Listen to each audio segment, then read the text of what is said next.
Hi, I'm Kelsey Kenry, and I'm a business advisor, consultant, and CEO coach for mom founders and entrepreneurs. And today we are talking about 7 different ways that you may be unintentionally sabotaging the success of your business and your life. And for most of us, I would say that if we were conscious about the ways that we are sabotaging, we usually would not choose that way. But a lot of the times we think, and in the things that we're talking about today, we don't realize that these things are connected with the success of our business. And so today we're going to dive into these 7 things, and these are going to give you some real things to chew on and sit with and to change that could not just better the growth and success of your business and your impact, but also truly change your life. So here's the issue.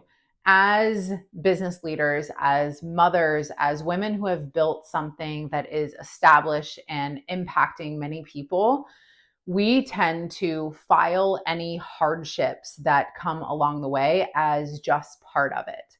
And while there are a lot of things that are just part of it, a lot of those things have been normalized that truly shouldn't. And I've talked numerous times about how I believe that it's our duty as mothers and as leaders to be an example of a different type of work, to show our children and the people and the eyes that are on us that are following our work or that are being impacted by our work or are in our relationships that we don't have to be in the role of playing the tired, stressed, exhausted, constantly on the go business leader, right? This does not have to be a prerequisite for business ownership. But again, until we stop normalizing those things, nothing really changes. So, any successful business owner, as you are, and because of what you've built, you don't have any problem with persistence or resilience or pushing through or even doing hard things, to be honest with you. It's easy to do those things because you file those under what's necessary for the growth of the business.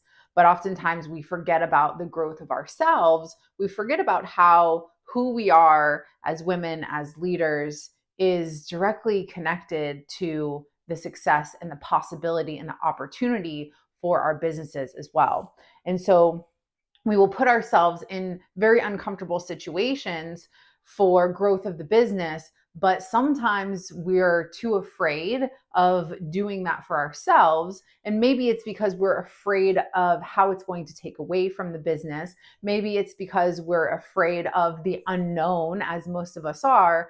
But when it comes to business, my clients, and if you're like these women, you're willing to push yourself for growth. That is not the issue. The issue is your determination and your commitment to your work ethic isn't balanced by honoring your humanness. You are not taking the best care of yourself that you could. For a lot of women, when you get really busy in your business, the first things that come off your plate are some of the most important things. And in your eyes, you don't see them as important because you don't connect those things directly to moving the needle forward. And so I want to talk about one of those things. I want to talk about what some of those things are today and make you see a different perspective that can be helpful for longevity for you and for your business. So let's get into these 7 different things. And the first is one of my favorites to talk about because it is one of the biggest struggles among successful business women, and that is getting enough sleep. So, as I mentioned, usually when we get busy and we've grown to a place in which we are managing a lot of things, we're trying to manage our homes, our children, and our businesses and ourselves all in one. And time runs out. We all have the same amount of time in the day, and it just seems like we don't have the time or the energy. And so one of the places that people tend to take from is their sleep. Here's why this is a problem. taking from your sleep does not promote your ability to clearly think, to be an effective problem solver, or to make the most efficient or effective decisions. And as leaders, we are problem solvers, decision makers. That's how we function and what we are doing with the majority of our time as leaders. So there has been numerous studies done on optimal sleep, and the average adult needs between 7 and 9 hours of sleep per night. So to alleviate this issue of getting enough sleep, I think we need to shoot for that middle ground. So for me personally, my sleep hours are 9 to 5. I plan my sleep hours just like I'm planning for appointments. Having sleep hours and having those as a boundary is going to roll over into your business, because when you get enough sleep, you can think more clearly. Not to mention that a lack of sleep really affects your emotional regulation. So when you are stressed and overwhelmed and taking it out on your partner and your children, sleeping less is going to make that worse.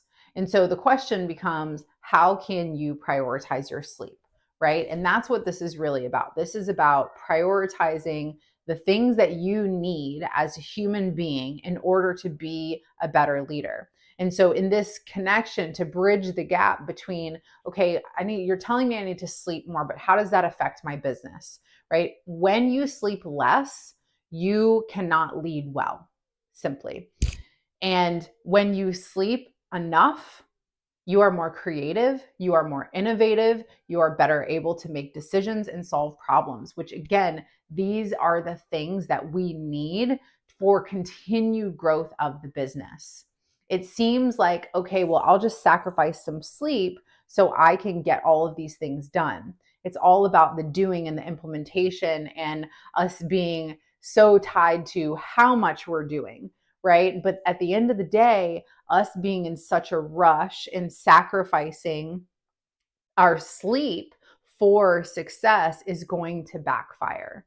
So that's the first thing that you really need to take a look at. You really need to take a look at is, how is your sleep and how much are you sleeping? So with that being said, your sleep hygiene and your sleep schedule and all of these things play a role. So having a good bedtime routine, being strict, going to bed earlier. I know that at the end of the day, that if you're not working after your kids go to sleep, that you are most likely dead from the day. And so you want to do something that is mindless. And I get it. Eric and I watch TV at night, and we just limit that to about an hour to make sure that my kids are in bed between 7 and 7:30. We have that hour to hour and a half of our time, and then we go into our bedtime routine and are asleep between 9 and 9:30. So is it the most fun to have to be an adult and turn off the TV when we're watching something great? No, but we have to learn how to think long term. And so sleep is such an important part of our foundation. I really want you to think about your night routine and clocking those hours just like you clock in for your work, okay? The second thing, this is related again to your health and your longevity. And another way that women are sabotaging their success is not moving their bodies consistently. And so when we think about what we are able to do as women and the capacity that we can hold and what we are able to achieve and be, and juggling all these different things, we have to think about what, with pouring into all of these things, we've heard like you can't pour from an empty cup. We hear that, we logically know that, but again, we run into the issue of like, okay, there's not enough time. I have to, in order to get all these things done for my work, I have to pull that time from somewhere. And so the two places that it usually comes from is your sleep and then any sort of health routine if you had one previously. And so these are the two areas that I'm asking you to flip and actually put at top priority and plan your work around these things. These things are your foundation. Truly, and you've probably experienced this, there are a number of health problems that come with continued stress, a lack of sleep, and not taking care of your body. Even, down to our food choices, because we're making quicker food choices instead of, and quick isn't always bad if you're prepared, but a lot of times when we lean towards the quickness, or we're eating mindlessly because we're eating at our desk, these things all take a toll long term. And so with sleep and with movement, these are things that we have to have as people, regardless of who we are and what we're doing. And so you are no different. Just because you own a business doesn't mean that you don't require these same basic human needs. You have to move your body. Your choice in how you move can vary, but movement is truly a non-negotiable. And here's how moving your body actually helps you to become more successful. One of the things about movement is, I love drawing the parallels, because if you don't know this about me, how I started in the coaching industry, a million years ago, was actually in fitness. I was a pro figure competitor. I competed in powerlifting, and I coached thousands of women all over the world. And I truly fell in love with health and fitness after I had come out of my dark period of, my 10 years of self-destruction. That is where I anchored myself. And that is something that I really want you to recognize, is when it comes to your health and your wellness, there is so much that is born out of that beyond the physical side effects of moving your body. The physical is almost a bonus, because truly the mental clarity, the mental toughness, the challenges that you rise up to when you put yourself in hard situations, like those are things that build such character for us. And that character and that grit is so important for us as leaders. Beyond the health stuff, everything that is so important about moving your body is, building that mental toughness, but also there is an element of self-confidence to this. Every time you show up to move your body, it's like putting a token in the I love myself jar, right? There is a stacking effect that happens with your self-confidence. And as leaders, if we truly want to impact as many people as possible, if we want to be successful long term, we have to be confident enough to use our voices, to step forward when we feel like things aren't working, to keep going when things feel off.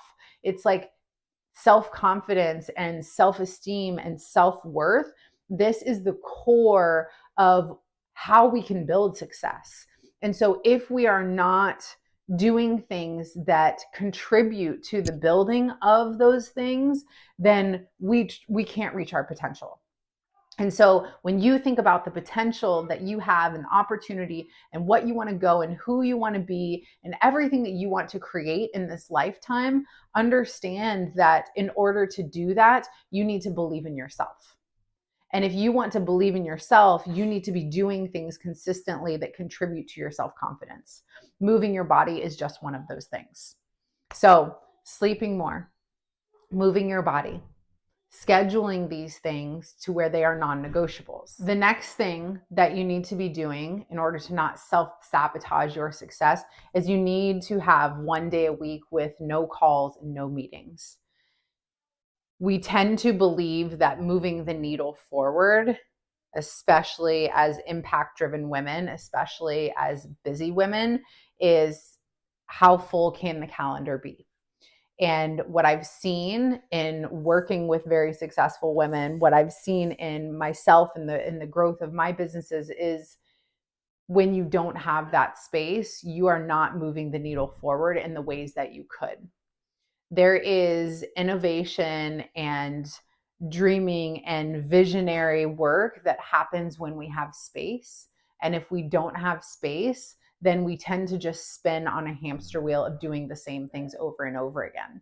And if we're really thinking about for the business long term, in order to have longevity, in order to have sustainability, we have to be able to innovate. There has to be evolution inside our business. And we can't have that if we don't have space to think.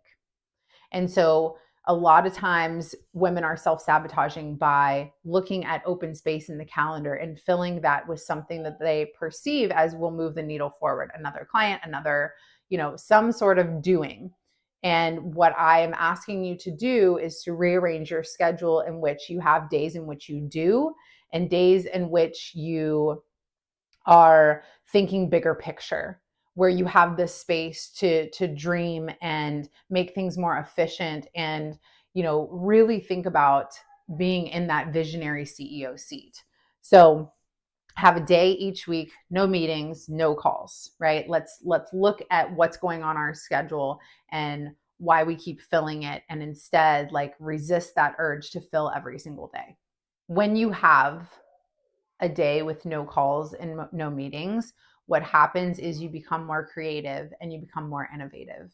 And once again, these are skills that are required for the continued success of your business. Another way that women are consistently self-sabotaging is by not taking actual time off. So they're working on vacations. When they're not physically at work, they're still mentally there. And truthfully, the mental fatigue is one of the hardest parts to get through as a business owner. You feel like you always have to be on, and that is just constantly draining you.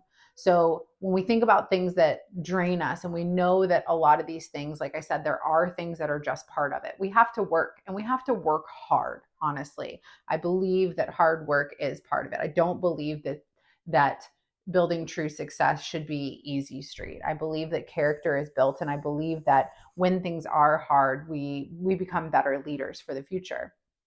But we need to take time off. We need to have vacations where we are actually completely unplugged, and we need to give ourselves permission to do that. And if you think about why you built your business because you wanted to make the rules. You built your business to provide a better life for yourself and for your family. And you have to be honest with yourself and ask, are you really doing that? What are you showing them with your actions, not with your words, not with your intentions, but what are you actually showing them? People see the way that you move in the world. And so you can always change how you're moving in the world by asking yourself, am I aligned with who I truly want to be? Am I aligned with the goals that I have? Or am I just always chasing the next thing? When you have more time off, you will again have space to be a deeper thinker, to be a more creative thinker, to have things come to you that can't come to you when you are constantly busy. Some of my greatest developments for my business have come on walks with my family without my phone. There is so much at this point that we just have to recognize about space and about time, and understanding that space is where there's so much beauty that is born for continued success. When you spend time with people that you love, when you take these vacations, when you're truly living your life, it balances. There's this counterbalance that happens of like work hard, play hard, right? And so that is something that I think is really important for us to remember, is so much of us have embraced the work hard, but we forget about play. We forget about just being in the moment. We forget and are so afraid of what will happen if we truly turn off. But when you take a break from your business responsibilities, you get to remember why you're doing it all in the first place. And are consistently sabotaging themselves is not fully developing and being present with the people they care about most. And for some, that's a hard pill to swallow, the reality, because you feel torn. You feel like, well, I have to work to provide for my family, but now I'm not seeing my family. And what I will tell you is that you will never regret spending more time with people that you love. What you will regret is spending your entire life working towards the next goal and the next goal and the next goal, only to reach them and reach for the next one and not celebrate and not stop and not take a moment. What you will regret is seeing your kids grow and not remembering their childhood. There has to be peace and there has to be presence. There has to be something that anchors you. And our personal relationships can do that. Just like taking time off and vacations, spending time with people that you love is such a reminder of why you do what you do. And what's the point in building it all if we don't enjoy it? Another way that women are consistently sabotaging their success is they don't have somebody in their corner to help advise, guide, or lead them. I know that for me and for my clients, because we are fiercely independent and ambitious, we don't need anyone.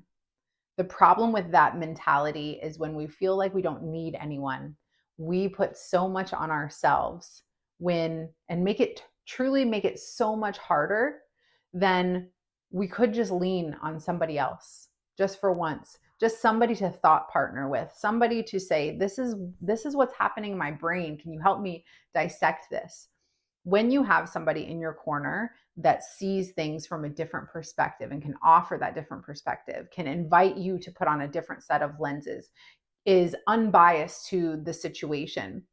When you have that person in your corner, it helps you get where you want to go faster. It helps you solve problems in a way that you wouldn't have solved before because it hasn't been your experience. There's so much beauty in having somebody in your corner that when you are struggling, you can talk to somebody to listen to you and somebody that can advise you on how to get through that and how they've gotten through that. But we hold ourselves back because we tell ourselves, well, I don't have time to, meet with an advisor on a regular basis, or, I can do this myself. Why do I need somebody else? And it's like, just because you can doesn't mean you should.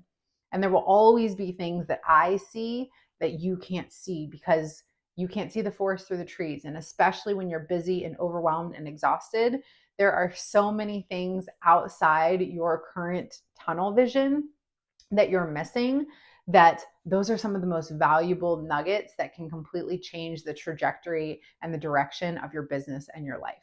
And so do not hold yourself back because you think you can do it all yourself. Do not hold yourself back even because you think you have expertise in that area.